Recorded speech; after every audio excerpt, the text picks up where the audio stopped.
Assalamualaikum warahmatullahi wabarakatuh. Selamat datang di channel Ayuningsi Official. Lagi-lagi kita akan membahas tentang persiapan menghadapi ujian kode etik notaris. Dan kali ini teman-teman pastikan kalian memang harus terus menonton video ini sampai habis, karena ada 28 soal kumpulan ujian kode etik yang Ayu susun buat teman-teman semuanya, sehingga memudahkan teman-teman dalam belajar. Karena jika kalian menonton video ini sampai habis, di awal video saya akan memaparkan 28 pertanyaan dan di akhir video akan disertakan dengan jawabannya.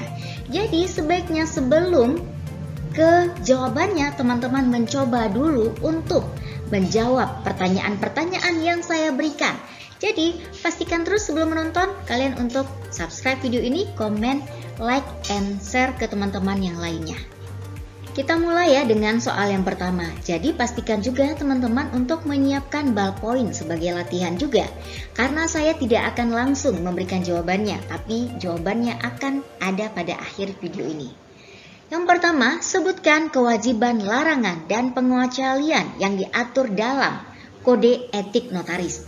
Di sini teman-teman harus menjawab sesuai dengan kewajiban, larangan, pengecualian yang diatur dalam kode etik notaris, bukan dalam undang-undang jabatan notaris. Pertanyaan yang kedua, apakah notaris boleh membacakan atau melakukan penandatanganan akta di luar wilayah jabatannya? Yang ketiga, mengapa pengawasan terhadap notaris juga mengenai perilaku di samping pelaksanaan jabatan? Keempat, sejak kapan kode etik berlaku bagi notaris? 5. Apakah notaris boleh mempunyai kantor cabang atau perwakilan? Dan apakah kantor notaris dan PPAT boleh berada di tempat yang berbeda? 6. Apakah notaris boleh melakukan promosi diri? 7. Apakah seorang notaris diperbolehkan memasang papan nama selain yang terpasang di lingkungan kantornya? 8. Sebutkan ukuran papan nama notaris. 9.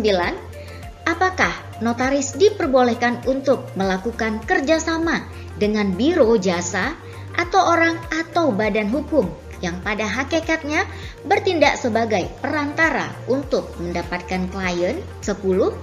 Tujuan apa notaris perlu berhimpun dalam satu wadah organisasi tunggal, yaitu INI atau Ikatan Notaris Indonesia?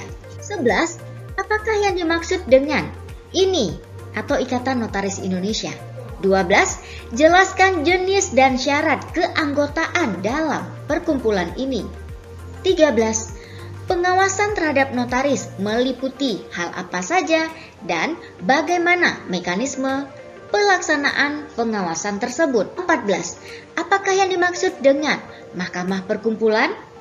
Apakah terhadap keputusan mahkamah perkumpulan dapat dilakukan upaya banding? 15. Apakah yang dimaksud dengan minuta akta, salinan akta, kutipan akta, dan gross akta? 16. Apa yang dimaksud dengan protokol notaris? 17. Jelaskan dua bentuk akta notaris. 18. Bolehkah akta dibuat dalam bahasa asing? 19. Apa sajakah kewenangan notaris yang diatur dalam Undang-Undang Jabatan Notaris? 20. Hal-hal apa sajakah yang termasuk sebagai larangan bagi notaris yang diatur dalam Undang-Undang Jabatan Notaris? 21. Jelaskan mengenai tempat kedudukan dan wilayah jabatan notaris. 22. Tempat kedudukan notaris adalah kabupaten kota, sedangkan wilayah jabatannya adalah seluruh wilayah provinsi dari tempat kedudukannya tersebut, yang tercantum dalam pasal 18 Undang-Undang Jabatan Notaris. 23. Apakah yang dimaksud dengan renvoy? 24. Apakah notaris berwenang untuk membuat perubahan atau pembetulan setelah akta ditandatangani? 25. Bagaimana mekanisme pengambilan fotokopi minuta dan pemeriksaan terhadap notaris? 26.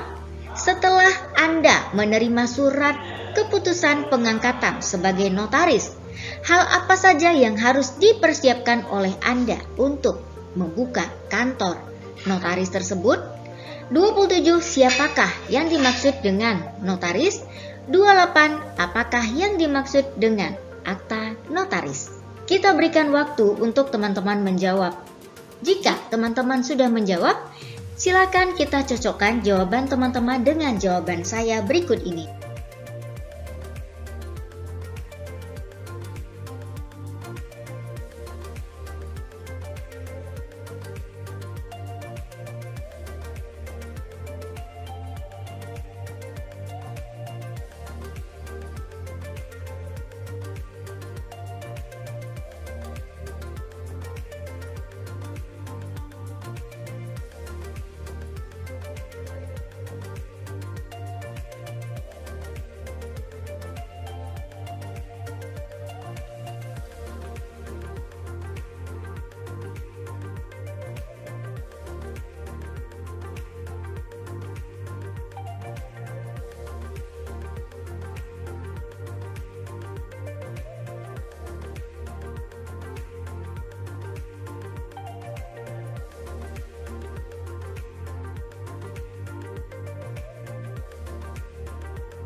Oke, gimana teman-teman? Apakah jawabannya sama dengan jawaban saya?